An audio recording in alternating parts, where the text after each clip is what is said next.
I'm here at the Archdiocese of Thyateira and Great Britain, and here in front of me I have the Archbishop Nikitas, who's been here with us now for 1 year.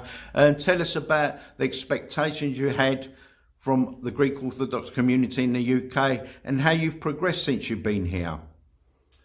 Well, first of all, let me say thank you for this opportunity to speak not only with you, Mike, but with all the community at large, and not only our own community here, because we know that people outside the UK also visit the website. They follow our progress, our developments, our challenges, our initiatives, and it is an opportunity not to enter into a dialogue, because this is really sort of a monologue, a soliloquy, but it's the opportunity to make people aware of what's happening, what's going on, if we use those sorts of colloquial expressions. So I came here just over a year ago. The questions are, what type of community did I find?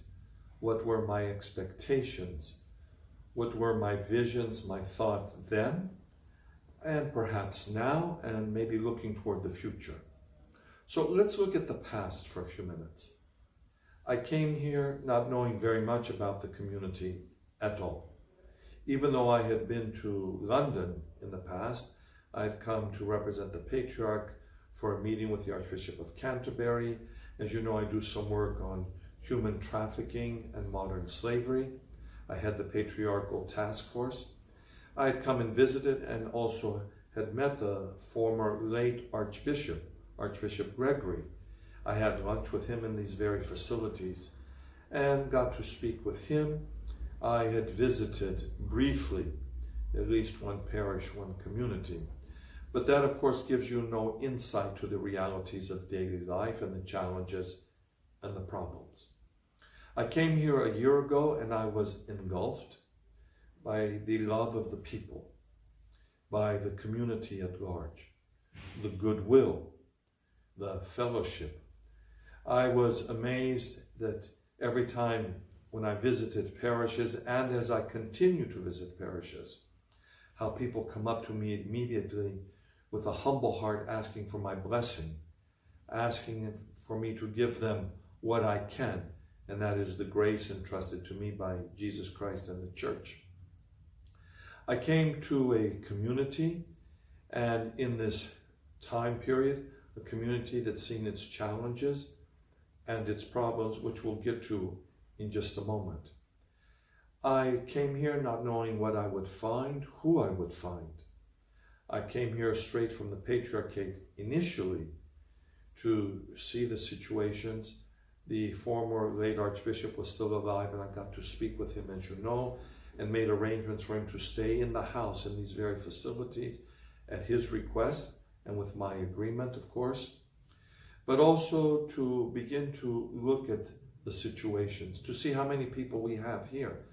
People will often ask how many faithful belong to the Archdiocese, and we say there are well over 500,000, well over 300,000 Greek Cypriots, 100 to 150,000 Greeks, and then we have the other communities, those who have converted to the faith, the Romanians who belong to us, some Serbs, some Russians, the communities which have come and joined us under our Omophorion as part of the Archdiocese.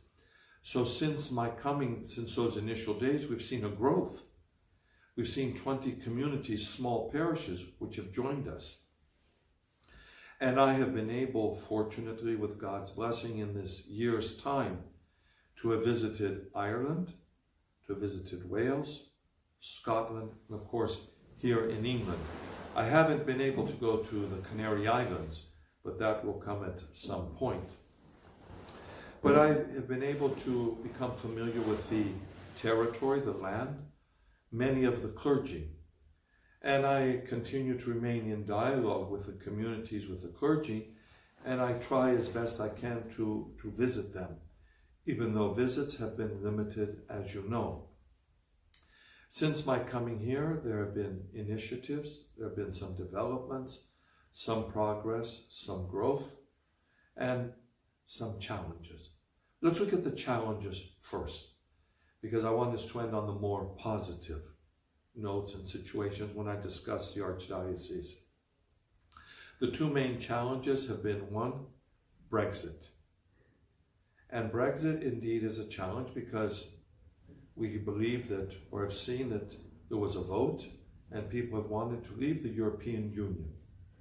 Both Cyprus and Greece are members of that union. What does that mean for the people here? What does that mean for the people there? How do we live out the challenges of those who have not taken on British citizenship? What can the church do for these people? How can the church assist them? And the church tries as best it can to assist its people in every way possible, at least the ways that are possible for us. People have to remember, one, that we're not miracle workers. Number two, that we don't have the keys to every kingdom. Number three, that we don't have jobs for everyone. And that the church is here first and foremost to meet the spiritual needs and realities of its people, along then with the other challenges they may face. The other critical issue which we face and continue to live is the COVID-19 virus, the coronavirus. People will say that the churches were closed and now they're reopening. I beg to differ. Almost all of our churches remained open. While the public aspect of worship was limited, the churches remained open.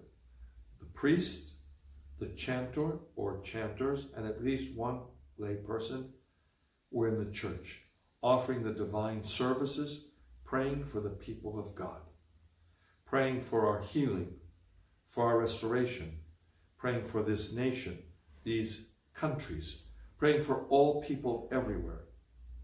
And we continue to live the challenges and the problems.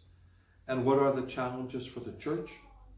Well, you know that only so many people are allowed to attend services, and that depends on the number or the space within the church. The other challenge that we face is the wearing of masks. Must we wear masks in the churches? Well, we try to follow every government guideline and policy. The same thing with the clergy who serve are over 70 and have issues of health. We have to follow the government guidelines and the policies, not only the clergy, our chanters, if there are choirs, the age of the parishioners, the cleaning of the churches, making sanitary solutions, antibacterial wash available, masks which were purchased by the church, all sorts of things, because we want to be in harmony and following the government guidelines and directives. Because we know that at least at 2 of our parishes, police have gone to observe and see what's taking place and what's happening, including how we administer communion. There are those who ask and say, can't we find new means and ways to offer communion? And I say, yes, that's possible when the church does that as a united body. It's not up to me as an individual. It's not up to lay people to make those decisions. It's not up to the priest, because we also follow the directives of the Patriarchate. If the government will impose and set, specific guidelines and say, you must follow these, and we'll do whatever the government says because we are obedient to law. However, the government often says, you should, or you must consider, or we suggest. Their guidelines are not always so clear and not always so specific. If the government tells us and gives us certain directives, as they have in the case of choirs, for example, or musical instruments, or complete immersion in baptism, we follow the policies of the government, but we can work around these things. We can find means and ways to work. And I know that people are concerned, and my heart goes out to them because they've had to postpone baptisms, weddings. People have not been able to attend funerals. I can't travel to see my family in the United States. My brother can't come here to visit me. People weren't allowed to go to other parts of Europe or to Cyprus, to Greece. to other places. My heart goes out to these people, but they are the realities that not only our church is living, but other churches, other communities. You can imagine that many other Christian communities, denominations, and other faith traditions completely closed the churches. They locked them. There were no services for Holy Week. There were no services online. Things were not made available to some people. But we've tried our best through Zoom, through online situations, through YouTube, and whatever possible to make services available to people. So those are the two great challenges that we are facing. And because of those, there are other direct implications on the church which people don't think about. First and foremost is the financial one. The church now is limited in its resources. The church doesn't receive the Sunday contributions of people. And I strongly encourage people to say, yes, I may not be able to go to church, but I want the church to know that it has my support, including financially, to make a contribution to the local parish, to support the efforts of the archdiocese, to help us so we can help the community. And I'll get to those things in just a moment. What are the other direct implications? Well, the government has told us that, first of all, at baptisms and at weddings, at funerals, up to 30 people may attend. But they tell us during our liturgies or other divine services, it depends on the space, which is a real inconsistency. And there's an expression in Greek that they vάζουν το τρελό να βγάλει το φίδι από τη τρύπα. So they get the crazy man to get the snake out of the hole. The government has inconsistencies in its regulations and its policies. And it makes life very difficult for us as a church and as a community. What do I do? How can I have my wedding? I have 400 guests. I can't resolve that issue. But there are other communities which are doing more creative things which seem very unusual to us. Some communities outside our own community, of course, are having their religious services outside. I've told some clergy, if you can only accommodate 5, 10, 15 people, serve the liturgy outside. Accommodate the people of God. I've even spoken about what will happen at Panagias, because people want to come receive Holy Communion.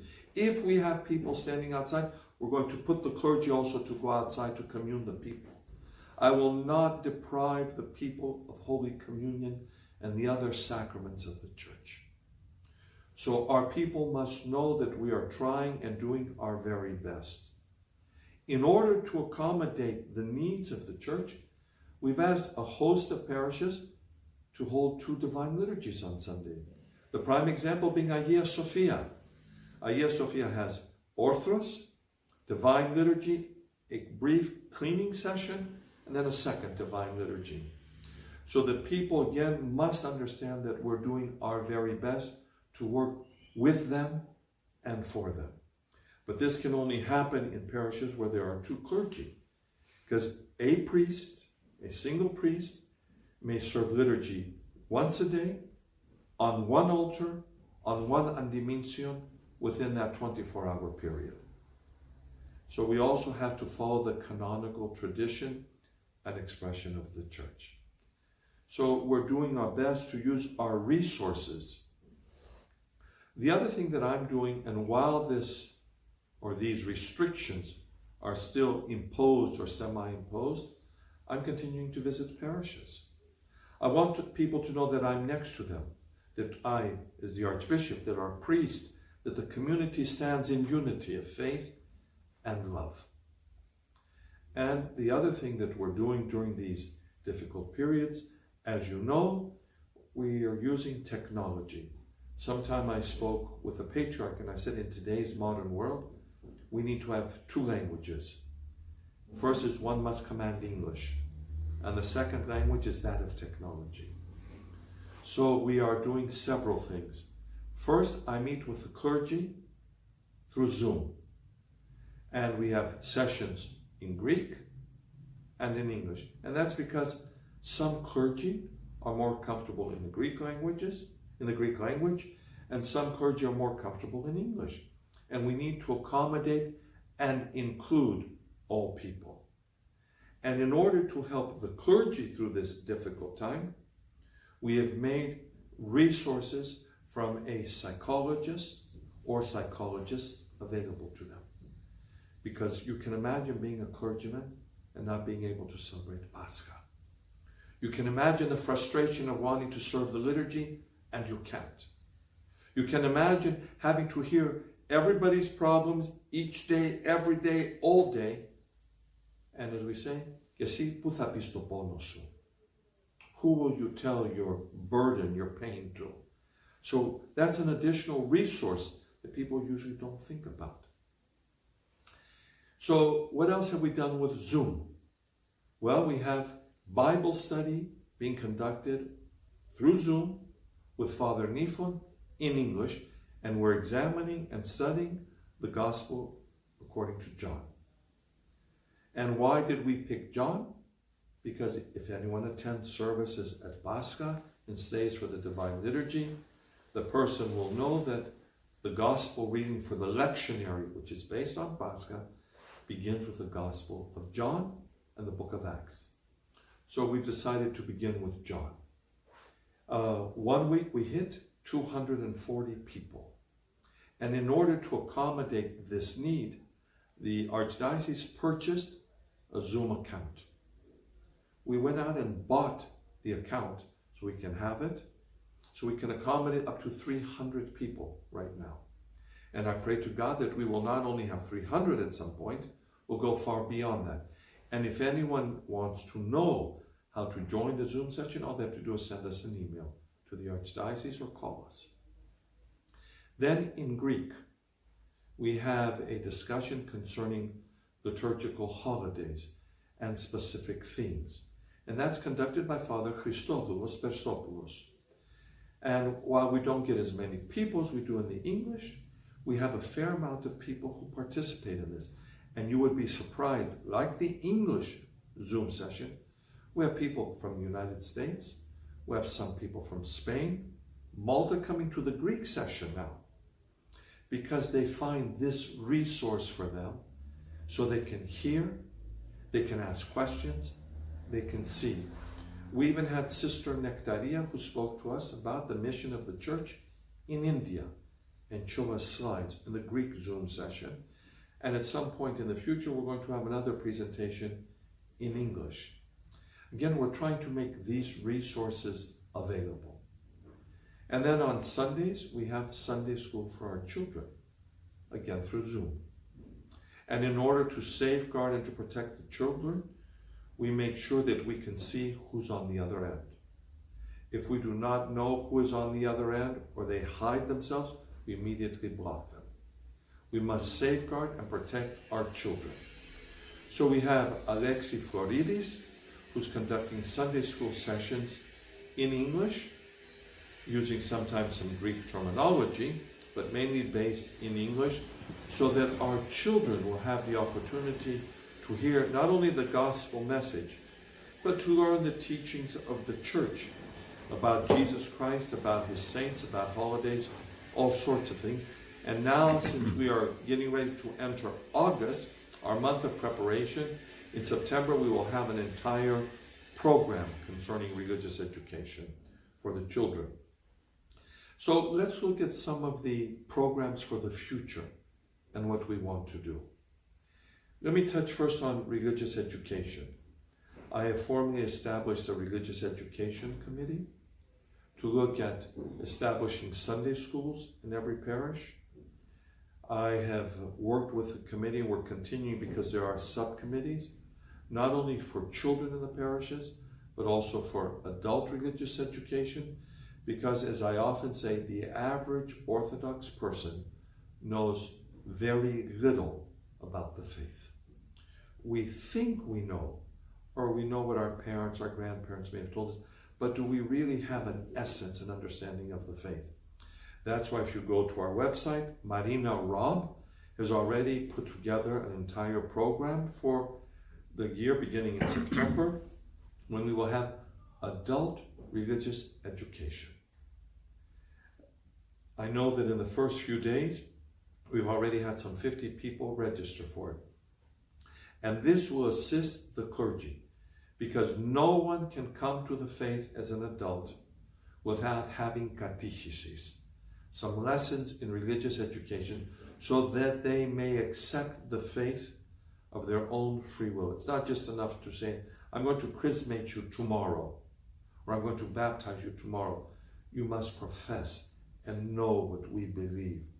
And I congratulate Marina Robb on her efforts and her work, and the chairman Dimitris Salapatos, who are working with Father Nifon to develop these sorts of programs, as well as the other people in the communities who are part of the committee. Religious education is critical. And I'm part of it, because I'm also studying, I'm learning, I attend the Bible studies, I read constantly, so I can learn more about the faith, so I can learn more about my Lord, my God, my Savior, what Scripture means, because unless we eat Scripture, that means, of course, not literally to devour it, but to study it, to read it, to meditate, to pray, then we know nothing about Christ himself. One of the other things that we're starting is to have the chapel serve in the very near future, because some people want an early liturgy on Sunday mornings. But of course, we have to have clergy. And on August 8th, which is a Saturday, we'll have an all-English liturgy. And it'll be that liturgy where the congregation will chant the responses. It will not be the liturgy that we have in most of the parishes, because our people also want to chant. They want to sing. They know the hymns, and they know them in Greek, the older generation. But we also have to look to the younger generation and use the language and the tools and the means, like Zoom, like the internet, like YouTube, all sorts of things in technology, which the younger generation knows and commands and uses. And in order to help the parishes grow, we have to look at ordinations. As of now, at least 4 ordinations have been postponed. I recently ordained a young man who was a deacon who came from Scotland, so the ordination could take place here in the Greater London area, and it did at the parish of Saints Paraskivi and Pandeleimon on the feast day of Saint Pandeleimon, which was my first anniversary. And why did it take place here instead of Scotland? It was easier for them to come here. Because, you know, we have to carry all sorts of things with us. And it was just easier. And it allowed for a multitude of clergy. I think some 10, 12 clergy participated with me in the liturgy, including His Grace, Bishop Athanasios. And allowed the clergy to participate and the lay people to see it. And it was a blessing for the parish. But people who saw the photographs on our website, and I thank Alexis, the photographer, for always being present and taking photos, but also those who may have followed through, I don't know, if it's YouTube or whatever the parish may have used or someone else may have used. I'm not the most advanced in technology, I admit it. But when you have problems with the computer and you're at home, you call your 10 to 12-year-old child to come and fix it. Because the mother, the father, the grandfather are unable to. But children somehow who have grown up with all of these systems know how to do these things. So there are at least 3 or 4 ordinations which are in place, but we're waiting for and the government will allow more things to take place, because some of our communities use what's called shared space. We don't have churches everywhere. In some places we share with the Anglicans or another community. They are gracious enough to allow us to use their facilities to serve our liturgies. So God will appoint the right and the proper time for us to do these things. As you know, I've asked that in the communities that at least the epistle, the gospel, the creed, the Our Father, to be bilingual. In some places they're trilingual, because in some parishes we have a parish that may have 20 to 30% who are Romanians. And we need to use the languages which people know and they can understand. People say, well, Greek is our language. And I said, that's very good for you. But do your children speak the Greek of the church? Do they understand the readings? And it's not to eliminate Greek in any way. It is to incorporate and to use English and other languages. Sometimes in liturgy, I use some Slavonic. And sometimes I speak in Russian to people because they're comfortable. We want to bring them in. The church is for all people. And we have to be welcoming. That's why we have the expression, say, maine xenos. In the house of God, there's no xenos or xeni. Everyone belongs in the house of God, and everyone is welcome. So what other things will we do? Well, we're starting some other programs for young people. We had an entire festival organized, a day program for young people to come and answer one question. What can the church do for you? But because of coronavirus, COVID-19, these things were all suspended. They're not just put to the side. We're waiting for the opportunity. We're on hold. We want to be allowed because we want to reach out. I have expanded the staff here a little bit, which is something I want people to know about. Not only do we have Father Nikodimos, who is the Chancellor, and Father Evgenios, the Archdeacon, I brought on Father Nifon, who is a Greek-American, but served 12 years at the Patriarchate. And he is a tremendous resource because he is bilingual. He also knows the liturgical life of the church according to the patriarchal tradition, and we're part of the patriarchal churches. Let us remember that. And he's able to do things and to assist in many ways. And I brought on Alexi Floridis, who's doing much of the youth work. He does the Sunday school programs and certain other things. And we're all working together as a team, in the same way that the clergy in the parishes, His Grace, Bishop Athanasios, all of us have to be a team. Because where Jesus Christ is, there's unity, there's harmony, there is love. Where Christ is not, there's arrogance, and there's division, and there's hatred, and there's evil and so many other things. But we are the church, the body of Jesus Christ, and we're going to do things together as a team. You know, some of the other things that I do and I insist on are, for example, financial accountability and transparency. When I go to communities, I don't want any personal gifts, I don't accept them. But if a community wants to make a gift to the archdiocese, it's welcome because it allows us to function. We have to pay salaries, we have to pay the bills, we have to pay for the electricity, the telephone, Zoom, all these other things. And what resources does the archdiocese have? The people of God. We have the people of God who are our family, and we support and help one another. We were blessed that during the most difficult times of the virus, we were able to distribute parcels. We were able to give away things, to let people know that the church is not only a service on Sunday and the singing of hymns and the Eucharist and these other things. It was philanthropy, showing the love of Jesus Christ for people. We distributed through our School of St. Cyprian, and not only food parcels, vegetables, fruit, masks, antibacterial wash, all sorts of things, and through the parishes. And we continue to give away masks, and we want to work with our communities to be sure that our people are safe and well. I keep a distance from the people. And that's not because I'm afraid, or I'm worried about the virus, but it's for two reasons. One, there is the idea of social distancing. And it depends on the mood, I think, in the government guidelines of the day. If it's 2 meters, 1.5 meters, 1 meter, I'm not quite sure because everything seems to change. We saw that recently with what happened with Spain. You know, one day people could travel to Spain. That night people were told, no, you can't. And if you come back, it's 14 days quarantine. Now it might be 10 days and they'll test you. We need to have consistency, not only with the government, but in the life of the church. And in order to keep people without fear, to keep people safe, to keep people knowing that we're doing our best, I keep a little bit of a safe distance. I'm not afraid to commune. I'm not afraid to kiss the icons. I'm not afraid to allow people to kiss my hand or even to shake my hand. But I wash my hands 20 times a day.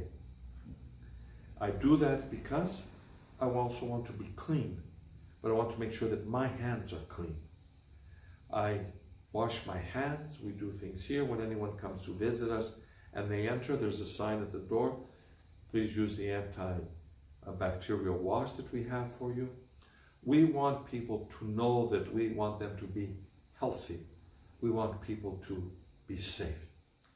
And that is God's will. That's the will of the church. Jesus Christ came into the world to save us. He did not come to persecute us. He did not give us the virus. But I tell you some other things. I do not believe in these conspiracy theories, but perhaps the virus was a clear message to the world that we've lost our path, we've lost our way. People were not allowed to take communion. Do we reflect upon our sinful ways in our lives? Do we reflect upon the situations of the world? Look at our world and where we're headed, where we're going. Look at our vision. And there are so many problems that are eating away at our society and even at our community. People say to me, we've lost our young people. Can we bring them back? There's always hope.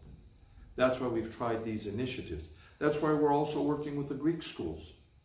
And we have to remember that, yes, while the church has assumed that responsibility of at least having schools to teach the language, I personally believe the only way a child will learn the language is if it is spoken at home. Unless, of course, the child has some great talent. I learned to speak Russian quite well. And why was that? I went and lived in Russia. I lived in an environment where no one spoke English, and no one could speak English to communicate with me.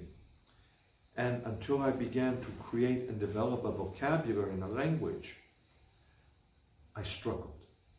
Children need to learn Greek first and foremost at home. And then the school and the teachers and whatever other resources we have can complement those things. And we work with both the Greek Embassy and the High Commission of Cyprus. We have individuals here, including the responsible parties, to work with the church to teach the language. But the language will be learned at home. But we also have to be honest about something. I often say that the average person born outside of Greece, second, third, even first generation, does not speak Greek. That person speaks the Greek of their grandparents or their parents, because sometimes they're localized. Village Greek, they contain idioms from certain islands or expressions from a village or whatever. And secondly, the Greek that they speak have taken on words of the area which they live. I'll use Greek American, if you'll allow me, because I don't want to talk about the language here. People in Greek, in the United States will refer to things such as to caro instead of saying to avtokinito. But we also have to be realists and say that the Greek language has taken on English words. Na parkaro to avtokinito. Or when we hear people say, ta πάμε να φάμε στα fast foodadica, fast food. So languages are mixing. There's a commingling of languages. But we want to work with the families, with the schools, with the teachers, as best we can, to keep our identity. And it is the church, though, that gives us our identity. It's not the school. Yes, the family, but the church. First as Christians, as Orthodox. And then the church helps instruct about our heritage, our identity, who we are, our history. And we have to view our history in its totality, because the Greek world is not Greece and Cyprus as we know them today. Look, a portion of Cyprus has been taken, or is not free at least. The Greek world is much larger than we think and we know. Look at the Black Sea. Look at the conquest of Alexander and other people. Look at the Byzantine Empire. Look at our Patriarchate, Constantinople. And of course, people are concerned about Hagia Sophia. It's a great pain, first and foremost, for the Patriarch. His heart, and he must have been devastated. And it's sad for us. In fact, we had all hoped and prayed for the status quo, for Hagia Sophia to remain a museum. After all, that would be consistent with the vision of Ataturk, who wanted to establish a secular state. But others saw and desired other things, and now we know, or we see, or have read, that Hagia Sophia is being used as a mosque for prayer. No one knows what tomorrow brings. No one knows what situations and how things will develop. All we can pray is first for harmony and for peace. On the day that Hagia Sophia was first used again for prayer for the Islamic community, we did not celebrate or serve the Akathist, how some people did, but rather we serve the liturgy here, because that's the highest form of prayer that we have, given to us by Jesus Christ himself. And at the end of the liturgy, we offered a memorial service with Koliva for all those who throughout the centuries gave their lives for the faith, who were perfected in the faith, who died for the faith, those who were lost in 1453, even to this day, whether it be in Constantinople, in Trapezunda, on the island of Cyprus, in modern-day Greece, or even other places where there were Orthodox communities along the coast of Africa and into Europe. Thousands upon thousands gave their lives. And while we may not remember their names or their biography or their history, and they're lost somehow in the dust of time, God knows who they are. And we prayed for their rest and for their peace in the kingdom of God. I thought, and I still believe, that was the best possible and the highest thing to offer. And I pray our people will see it the same way. Just as we offered in mid-July, on the 19th, the memorial service for all those who had fallen during the invasion of Cyprus. Those who are still missing, those whom we do not know about. And while we think we may know or have a list, certainly there are others who are again lost and have been lost in the dust of time. All we can do is pray for them and pray for their families. Because while human comfort is one thing, the comfort of God is another. I'm here at the Archdiocese for open dialogue. I thank the Parikiaki, not only newspaper, because I don't want to limit you to that. Parikiaki is something else. It's a means of communication. It's a means of dialogue. It's a way of allowing me to speak.